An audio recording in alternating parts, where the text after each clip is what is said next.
नमस्ते बच्चों, आज हम शुरू करेंगे क्लास 12th का टॉपिक आपके उपसह संयोजक यौगिक। अब उपसह संयोजक यौगिक पढ़ने से पहले कुछ एक प्रकार के यौगिक के बारे में बात करें तो सबसे पहले आपके आता है सरल यौगिक। अब सरल यौगिक सिंपल सा, अगर आप कहें सरल यौगिक क्या है तो सिंपल सा ले लेते हैं सोडियम क्लोराइड। क्या कहते हैं इसे? साधारण नमक। एक ही एग्जांपल से आपको समझ आ जाएगा। अब अगर इसको आपने पानी के अंदर डिजोल्व किया या पानी के अंदर घोला, किसमें टूटा बेटा? Na+ और Cl- में। MgCl2 ले लिया आपने, मैग्नीशियम क्लोराइड, किसमें टूटा? ये पानी के अंदर घोलने पर Mg+2 + 2Cl- में। तो इस प्रकार के लवण, एकल लवण सरल यौगिक, इस प्रकार के लवण जिन्हें पानी के अंदर घोलने पर वो अपने आयनों में टूट जाते हैं, या आयनिक कंपाउंड बोल सकते हैं सरल यौगिक।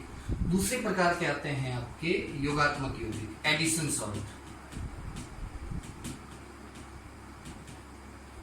अब योगात्मक यौगिक देखो, योग किसका होता है? अकेला तो योग करेगा नहीं, इसके साथ में मैं कोई दूसरा यौगिक और सरल मिला दूं यौगिक, तो वो मिलकर किसका काम कर लेंगे?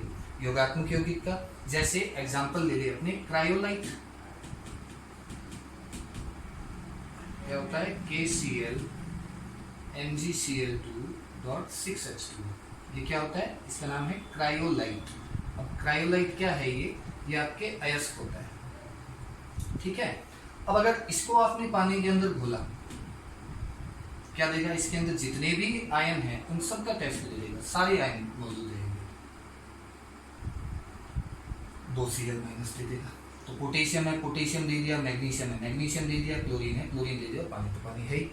इसी प्रकार से अगर आप देखिए फिट करी, तो फिट करी क्या है बेटा? K2SO4.Al2SO4 का होल थ्राइस .24H2। तो अगर इसको अगर आपने पानी के अंदर घोला, जितने आयन हैं उनका टेस्ट दे देगा ये 2K+SO4 -2Al+3। तो जितने भी आपके आयन होंगे उसका टेस्ट ये दे देगा। तो इसके अंदर देखो क्या था, कैसे बना होगा ये K2SO4 लिया जो कि एक सरल यौगिक था, Al2SO4 लिया जो कि एक सरल यौगिक था, उनको मिला दिया, मिलाने के बाद ये किसका रूप ले लिया? आपके योगात्मक यौगिक का, ठीक है। अब योगात्मक यौगिक के अंदर अगर इसका वर्गीकरण करें तो योगात्मक यौगिक बेटा आपके दो प्रकार के होते हैं। योगात्मक यौगिक, पहला आता है आपके द्विक लवण, और दूसरा आपके जो चैप्टर है कहीं से शुरू होगा, उपसह संयोजक यौगिक। द्विक लवण और उपसह संयोजक यौगिक। अब द्विक लवण क्या? अभी हम पढ़ के आए, जैसे क्रायोलाइट ले लिया, फिटकरी ले लिया, KCl.MgCl2.6H2O, ये क्या बना? आपके क्रायोलाइट बना। इसी प्रकार से एक और एग्जांपल अगर आप ले लो, FeSO4.NH4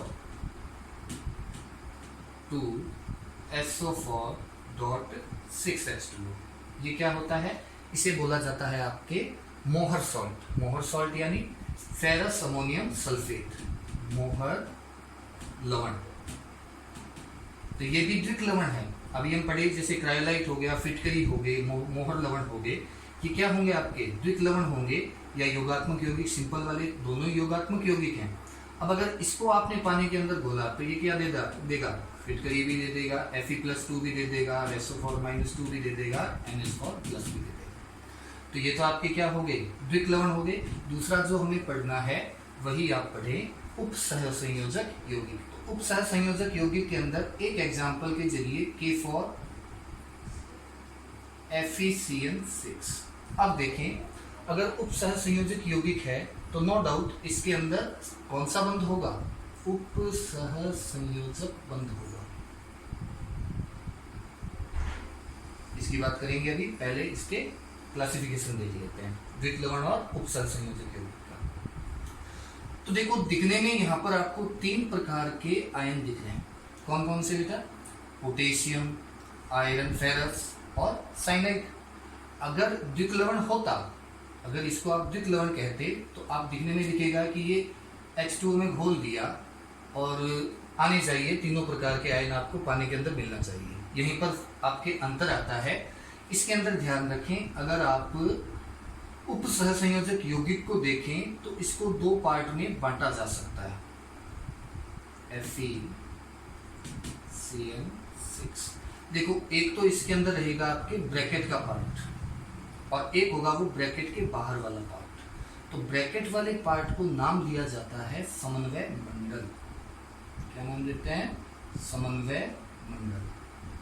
और जो ब्रैकेट के बाहर वाला पार्ट होगा इसे नाम दिया जाता है आपके आयनिक मंडल। तो देखें, अगर इसके अंदर उप सहसंयोजक यौगिक को अगर आपने पानी के अंदर घोला तो क्या होगा? ये जो ब्रैकेट वाला पार्ट है जिसे आप कहते हैं समन्वय मंडल, ये टूटेगा नहीं। ये पानी के अंदर एज इट इज जैसा है FeCN6 है, ये पड़ा रहेगा, FeCN6 होगा, ये एज इट इज आपको पानी के अंदर मिलेगा। हाँ, बाहर वाला पार्ट है, 4 पोटेशियम है तो 4 पोटेशियम आपको 4K+ रूप में मिल जाएंगे। तो कैसे टूटा? 4K+ और FeCN6-। तो देखो, यही अंतर आ रहा है। द्विक लवण और उप सहसंयोजक यौगिक किसे कहे हैं हमने? तो द्विक लवण होगा वो तो अपने सभी आयनों का टेस्ट पॉजिटिव टेस्ट देगा, और उप सहसंयोजक होगा वो सभी आयनों का पॉजिटिव टेस्ट नहीं देगा। ये दो ही प्रकार के, एक तो आयनिक मंडल में टूट जाएगा और दूसरा आपके जिसे आपने समन्वय मंडल कहा है उसमें ये टूट जाएगा। अब इनमें थोड़ा अंतर देख लें, कभी कभार पूछ लिया जाता है द्विक लवण और उप सहसंयोजक यौगिक में अंतर बताएं। तो द्विक लवण होते हैं ये तो संपूर्ण रूप से आयनित होते हैं जल में संपूर्ण रूप से आयनित होते हैं, जबकि उप सहसंयोजक यौगिक है ये जल में संपूर्ण रूप से आयनित नहीं होते। द्विक लवण होगा वो जल में संपूर्ण रूप से आयनित हो जाएगा, जबकि उप सहसंयोजक यौगिक होगा वो जल में संपूर्ण रूप से आयनित नहीं होगा। दूसरा देखें तो द्विक लवण होगा अपने संघटक आयनों का धनात्मक परीक्षण देता है, जबकि ये अपने संपूर्ण संघटक आयनों का धनात्मक परीक्षण नहीं देता।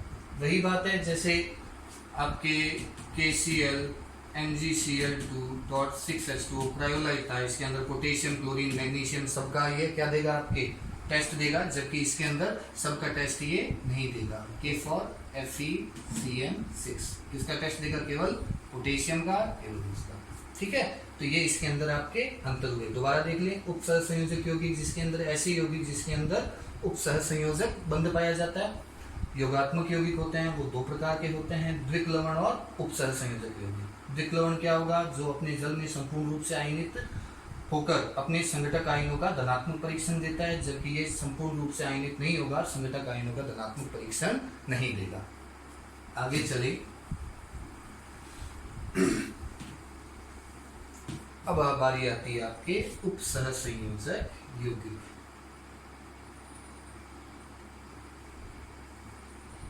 तो देखें, कुछ एक एग्जांपल अपने ले लेते हैं, ये किस किस टाइप के हो सकते हैं। इनका नॉमेनक्लेचर आएगा बहुत बड़ा, कोई दिक्कत नहीं है, आगे होता रहेगा। ये शुरुआती टर्म है, हम देख लेते हैं उप सहसंयोजक यौगिक कितने प्रकार के हो सकते हैं। पहला जो आपने एग्जांपल लिया, देखें, अगर मैं ले लेता हूँ K for FeCN6, अभी इसका एग्जांपल हमने देखा था। दूसरा अपने ले लें CuNH3 इसी प्रकार से तीसरा अगर हम ले लें FeCO5,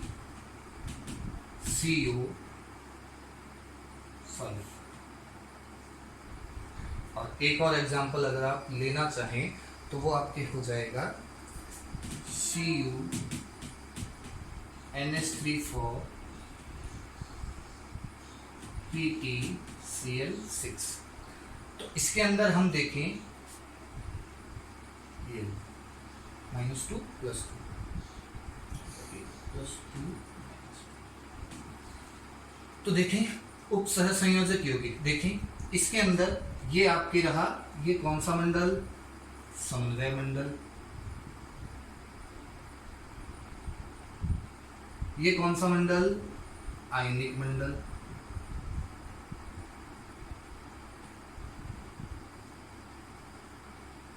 इसके अंदर पहचाने जरा, ये रहा ब्रैकेट है, बड़ा ब्रैकेट है, ये आपके है कौन सा, समन्वय मंडल,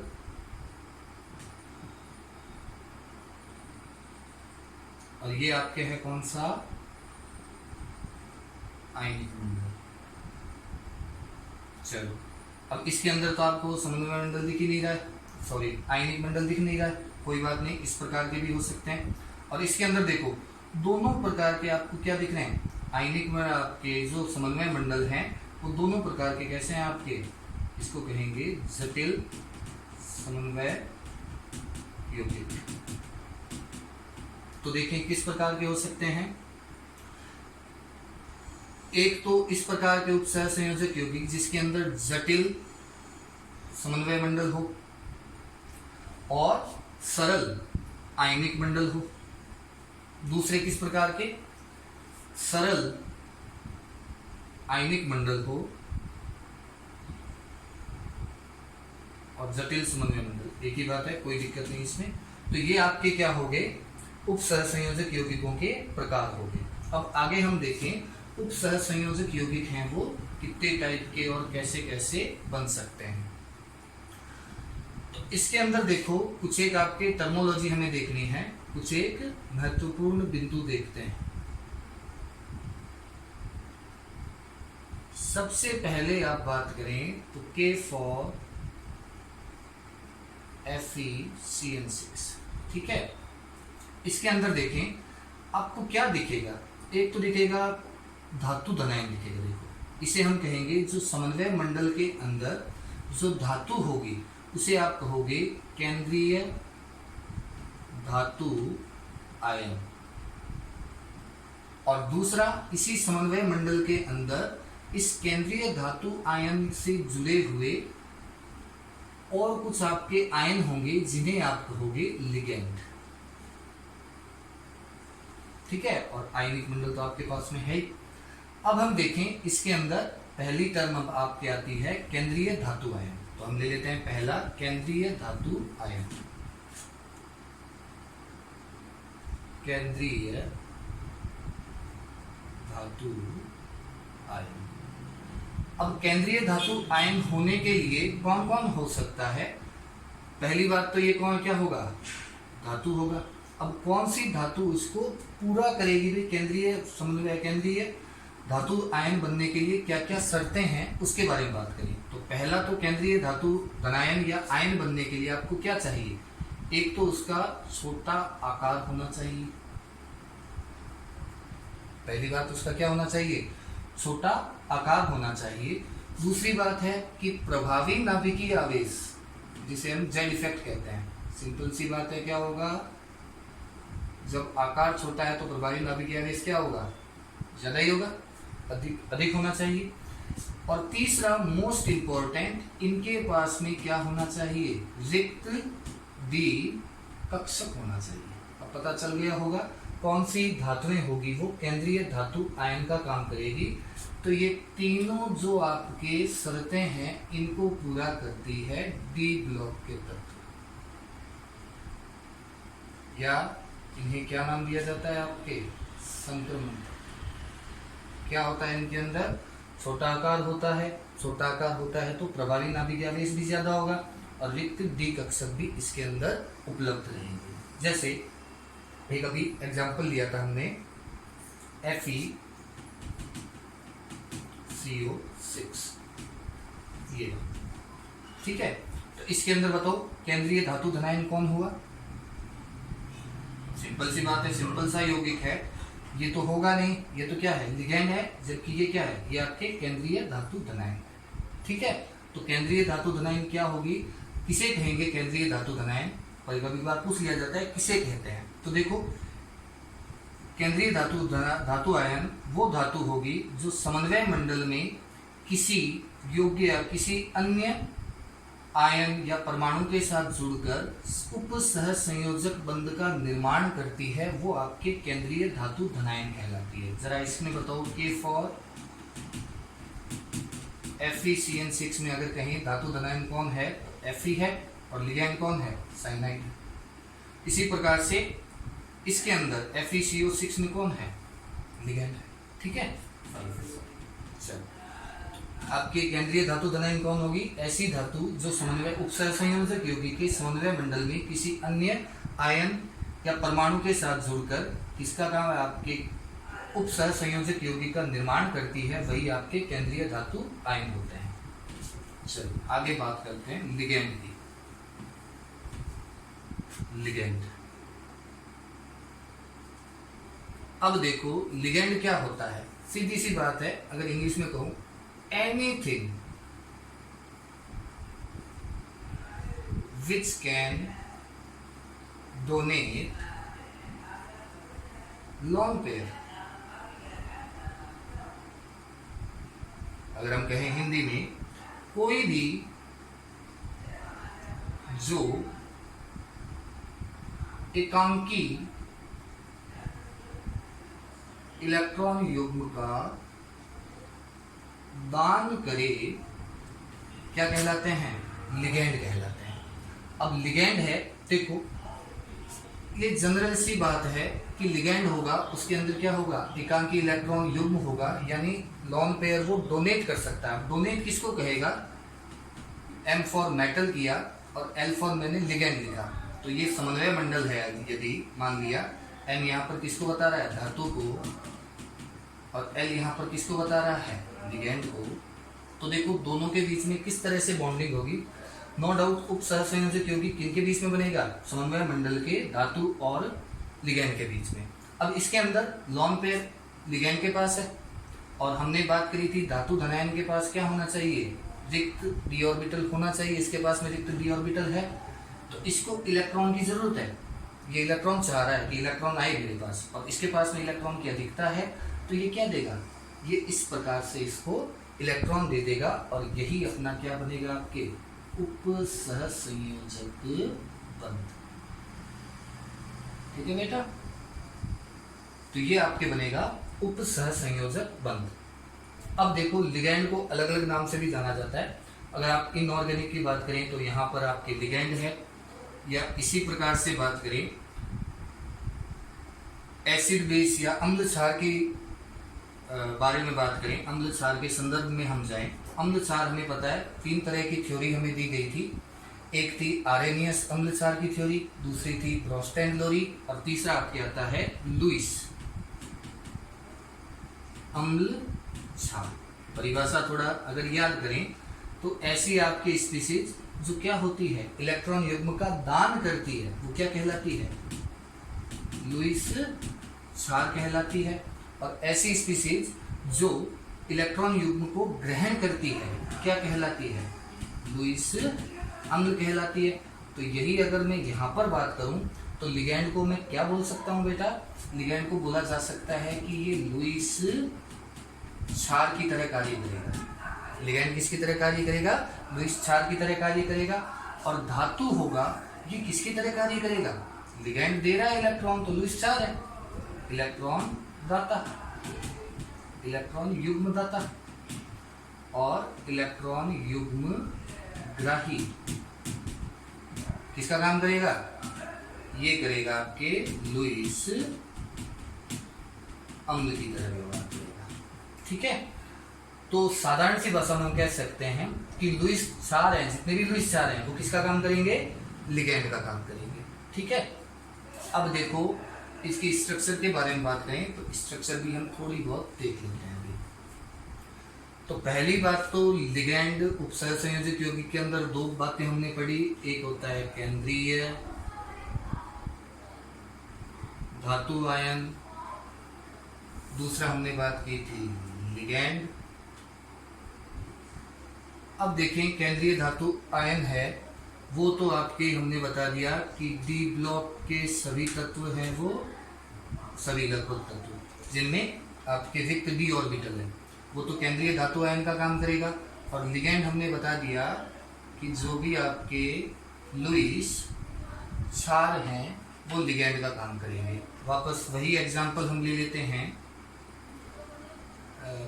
के फॉर, ये ऐसा नहीं कि एक ही एग्जांपल है, बहुत सारे एग्जांपल है, अभी आपको समझने के लिए एक ही एग्जांपल ले लेते हैं। या फिर एक और ले लें CuNH3 फॉर Cl2, ठीक है। अब देखें इसके अंदर जरा बताएं कौन सा आयनिक मंडल, ये आयनिक मंडल है और ये आपके कौन सा होगा, समन्वय मंडल।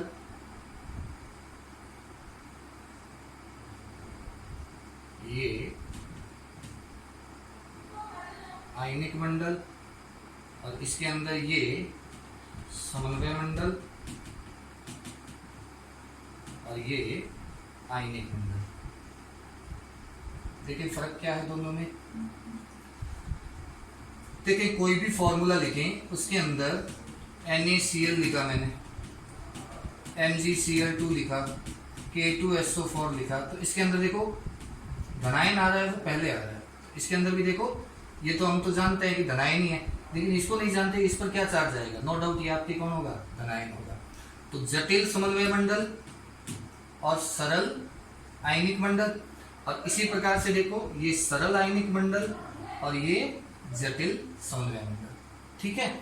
अब इसके अंदर देखें कौन कौन किसका काम कर रहा है, तो हमें तो इसकी बात करनी है पहले। अभी तक हमने इतना ही सीखा है कि ब्रैकेट के अंदर वाला समन्वय मंडल, ये बाहर वाला आयनिक मंडल, तो इसके अंदर ये तो किसका काम कर रहा है, धातु आयन का, केंद्रीय धातु आयन का, और ये किसका काम कर रहा है, लिगैंड का। तो ये आपके कार्य करेगा लुईस अम्ल की भांति और ये काम करेगा आपके किसके, लुईस क्षार की भांति। जरा इसके अंदर है, इसके अंदर पहचाने, ये रही आपके केंद्रीय, ये समन्वय मंडल, और ये रहा आपके समन्वय मंडल के अंदर ये केंद्रीय धातु आयन, और ये आपके हो गया लिगेंड, ठीक है बेटा। अब हम बात करते हैं आगे इसके क्लासिफिकेशन के बारे में, कितने टाइप के आपके हो सकते हैं या और आगे चल सकते हैं। देखो लिगेंड के प्रकार अगर हम देखें, अलग टाइप से क्लासिफिकेशन कर रहे हैं। देखो ऐसे तो क्लासिफिकेशन बहुत टाइप के होंगे, और आगे हम देखें तो इसके अंदर लिगेंड के प्रकारों की बात करें तो लिगेंड के प्रकार आपके जैसे मोनोडेंटेट हो गया, बाइडेंटेट हो गया, ट्राइडेंटेट हो गया, लेकिन इसके चार्ज के आधार पर भी बातें होती है। तो पहला हम देखें आवेश के आधार पर वर्गीकरण।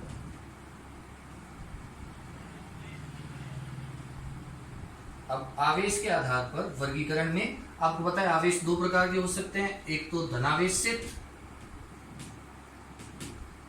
लिगैंड,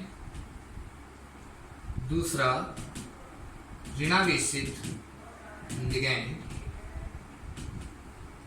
और तीसरा आपके आ गया उदासीन लिगैंड। तो धनावेशित की बात करें तो आपके धनावेशित लिगैंड, ऋणावेशित लिगैंड और उदासीन लिगैंड, ठीक है।